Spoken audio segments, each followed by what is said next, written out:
नमस्कार दोस्तों, जय हिंद जय भारत।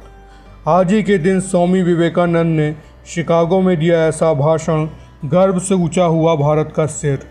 127 साल पहले जब स्वामी विवेकानंद ने अमेरिका के शिकागो में एक ऐतिहासिक भाषण दिया था, जिसने पूरे देश का सिर्फ गर्व से ऊपर ही नहीं उठा दिया था, बल्कि विश्व में भारत की एक नई पहचान भी बनाई थी। उन्होंने 11 सितंबर 1893 के दिन शिकागो के विश्व धर्म सम्मेलन में ऐसा ऐतिहासिक भाषण दिया था कि उसे आज भी याद किया जाता है। उस भाषण ने देश का मस्तक ऊंचा कर दिया था। उन्होंने खचाखच भरे शिकागो के हॉल में अध्यात्म और भाईचारे का जो संदेश दुनिया में पहुंचाया, उसने भारत की एक अलग ही छवि दुनिया के सामने रची थी। स्वामी विवेकानंद जी के तमाम काम, उनकी मेघा और भाषणों के बारे में हमेशा ही चर्चा की जाती है, लेकिन उनके जीवन का वो वाक़या हर भारतीय को गर्व से भर देता है। वो शिकागो में 127 साल पहले दिया गया वो भाषण है जो आज भी अमिट है। स्वामी विवेकानंद जी ने भाषण की शुरुआत मेरे अमेरिकी भाइयों और बहनों कहकर की, जिसके बाद सभागार में कई मिनटों तक तालियों की गूंज ही हर कोने से सुनाई देती रही। इस भाषण के बाद पूरी दुनिया भारत को अध्यात्म के केंद्र के तौर पर भी देखने लगी थी। स्वामी विवेकानंद के उस विख्यात भाषण के कुछ खास अंश जो इस प्रकार हैं। उन्होंने भाषण में कहा, अमेरिका के बहनों और भाइयों, आपके इस स्नेहपूर्ण और जोरदार स्वागत से मेरा हृदय अपार हर्ष से भर गया है। मैं आपको दुनिया की प्राचीनतम संत परंपरा की तरफ से धन्यवाद देता हूँ। मैं आपको सभी धर्मों की जननी की तरफ से धन्यवाद देता हूँ। सभी जातियों संप्रदायों के लाखों करोड़ों हिंदुओं की तरफ से मैं आपका आभार व्यक्त करता हूँ। मेरा धन्यवाद कुछ उन वक्ताओं को भी है जिन्होंने इस मंच से कहा कि दुनिया में सहनशीलता का विचार सुदूर पूरब के देशों से फैला है। मुझे गर्व है कि मैं एक ऐसे ही धर्म से हूँ जिसने दुनिया को सहनशीलता और सार्वभौमिक स्वीकृति का पाठ पढ़ाया।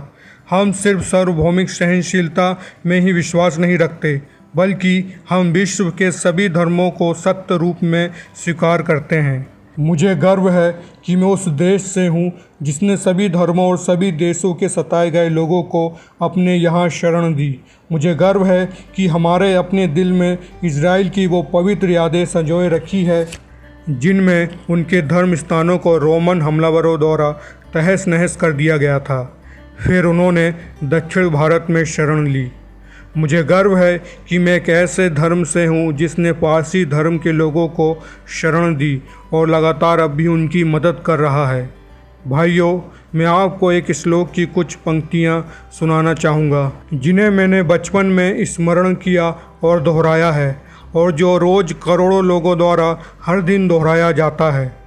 वो पंक्तियाँ हैं, जिस तरह अलग अलग स्रोतों से निकली विभिन्न नदियाँ अंत में समुद्र में जाकर मिल जाती है, उसी तरह मनुष्य अपनी इच्छा के अनुरूप अलग अलग मार्ग चलता है, जो देखने में भले ही सीधे या टेढ़े मेढ़े लगे, परंतु सभी भगवान तक ही जाते हैं। सांप्रदायिकताएँ, कट्टरताएँ और इनकी भयानक वंशज हठधर्मिता लंबे समय से पृथ्वी को अपने शिकंजों में जकड़े हुई है। इन्होंने पृथ्वी को हिंसा से भर दिया है। कितनी ही बार ये धरती खून से लाल हुई है, कितनी ही सभ्यताओं का विनाश हुआ है, न जाने कितने देश नष्ट हुए हैं। अगर ये भयानक राक्षस न होते तो आज मानव समाज कहीं ज़्यादा उन्नत होता, लेकिन अब उनका समय पूरा हो चुका है। मुझे पूरी उम्मीद है कि आज इस सम्मेलन का शंखनाद सभी हठधर्मिताओं और हर तरह के कलेश, चाहे वो तलवार से हो या कलम से, और सभी मनुष्यों के बीच की दुर्भावनाओं का विनाश करेगा। तो दोस्तों, ये थे कुछ अंश स्वामी विवेकानंद जी के उस प्रख्यात भाषण के। दोस्तों, स्वामी विवेकानंद जी कहा करते थे कि गर्व से कहो हम हिंदू हैं, गर्व से कहो हम भारतीय हैं। दोस्तों, आशा करता हूँ आपको ये वीडियो अच्छा लगा होगा। वीडियो को शेयर करें, लाइक करें, चैनल को सब्सक्राइब करें और बने रहिए हमारे साथ। फिर मिलते हैं अगले वीडियो में। जय हिंद जय भारत।